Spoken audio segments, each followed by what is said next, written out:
Sir आपको attack किया गया sir who are this hooligans all BJP sponsored. अब देखिए क्या हाल किया गया है। यह है इनका लोकतंत्र का नमूना। 1 महीना हुआ नहीं। কর্মের ফল তো অবশ্যই সবাই পাবে, কিন্তু এবার ওনারা যদি ভোটে জিতে আবার পুনরায় আসতেন তাহলে ওনারা আমাদের বাঙালিদের কি আর বাঙালি থাকতে দিতেন?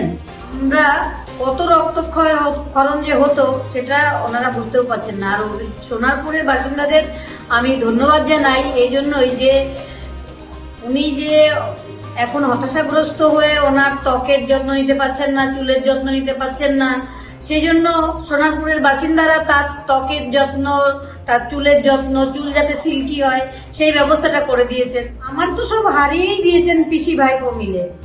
এবার আমি জানি না আত্মাটা কতটা শান্তি পাবে না পাবে, কিন্তু আমার মেয়ের কোনো স্বপ্নই পূর্ণ হয়নি। সেখান থেকে আমি অন্তত একটু হলেও স্বস্তি পাচ্ছি যে ওই নবান্ন হীরক রানীকে আমি নামাতে পেরেছি। এবার আমি চুলের মুঠি ধরে ছিঁড়বো বলেছিলাম, সেই জায়গাটার দিকে আমি আরো একটু এগোচ্ছি ধাপে ধাপে। তবে স্বাস্থ্যমন্ত্রী ছিলেন মমতা ব্যানার্জি, উনি অপরাধীদের আড়াল করছেন সব সময়, কারণ নিজে বলেছিলেন আমি বিনীত গোয়েলের সঙ্গে রাত 2টো অবধি মিনিট টু মিনিটস কথা বলেছি।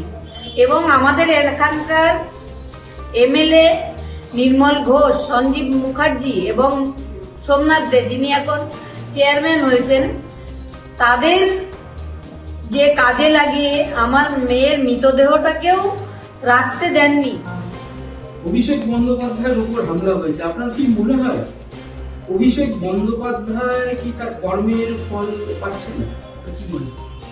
কর্মের ফল তো অবশ্যই সবাই পাবে, কিন্তু এবার ওনারা যদি ভোটে জিতে আবার পুনরায় আসতেন তাহলে ওনারা আমাদের বাঙালিদের কি আর বাঙালি থাকতে দিতেন না। এবং আমরা কত রক্তক্ষরণ যে হতো সেটা ওনারা বুঝতেও পারছেন না। আর সোনারপুরের বাসিন্দাদের আমি ধন্যবাদ জানাই এই জন্যই যে উনি যে এখন হতাশাগ্রস্ত হয়ে ওনার ত্বকের যত্ন নিতে পারছেন না, চুলের যত্ন নিতে পারছেন না, সেই জন্য সোনারপুরের বাসিন্দারা তার ত্বকের যত্ন, তার চুলের যত্ন, চুল যাতে সিল্কি হয় সেই ব্যবস্থাটা করে দিয়েছেন। এর জন্য সোনারপুরের বাসিন্দাদেরও আমি ধন্যবাদ জানাই। এমন দুর্দশা দেখে কি আপনার মনে হচ্ছে আমার তো সব হারিয়েই দিয়েছেন পিসি ভাইপো মিলে। এবার আমি জানি না আত্মাটা কতটা শান্তি পাবে না পাবে, কিন্তু আমার মেয়ের কোনো স্বপ্নই পূর্ণ হয়নি। সেখান থেকে আমি অন্তত একটু হলেও স্বস্তি পাচ্ছি যে ওই নবান্ন হীরক রানীকে আমি নামাতে পেরেছি। এবার আমি চুলের মুঠি ধরে ছিঁড়বো বলেছিলাম, সেই জায়গাটার দিকে আমি আরো একটু এগোচ্ছি ধাপে ধাপে। অভিষেক ব্যানার্জি কি অপরাধীদের রক্ষা করতেন? অভিষেক ব্যানার্জি কি করছেন জানি না, তবে স্বাস্থ্যমন্ত্রী ছিলেন মমতা ব্যানার্জি, উনি অপরাধীদের আড়াল করছেন সব সময়, কারণ নিজে বলেছিলেন আমি বিনীত গোয়েলের সঙ্গে রাত 2টো অবধি মিনিট টু মিনিটস কথা বলেছি। এবং আমাদের এখানকার এমএলএ নির্মল ঘোষ, সঞ্জীব মুখার্জি এবং সোমনাথ দে যিনি এখন চেয়ারম্যান হয়েছেন, তাদের যে কাজে লাগিয়ে আমার মেয়ের মৃতদেহটাকেও রাখতে দেননি। কোনো জায়গায় দেখবেন না যে ডেড বডি বাড়িতে আর বাবা মা কোর্টে গিয়ে বসে রয়েছে। এগুলো যে হয়েছিল এটা মমতা ব্যানার্জি তখন স্বাস্থ্যমন্ত্রী ছিলেন, তার কথাতেই হয়েছিল এগুলো।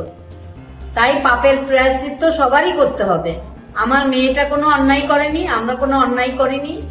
ন্যায়ের পথে থেকে ধৈর্য ধরে আমি সেই দুর্নীতিগুলোকে সামনে আনতে চাই যে দুর্নীতিগুলো এখনো সামনে আসেনি। আমাদের ভিডিও ভালো লাগলে লাইক এবং শেয়ার করুন। কমেন্ট সেকশনে গিয়ে জানান আপনাদের মতামত। আরও ভিডিও পেতে আমাদের চ্যানেল সাবস্ক্রাইব করুন এবং প্রতি মুহূর্তে খবরের আপডেট পেতে প্রেস করুন বেল আইকন।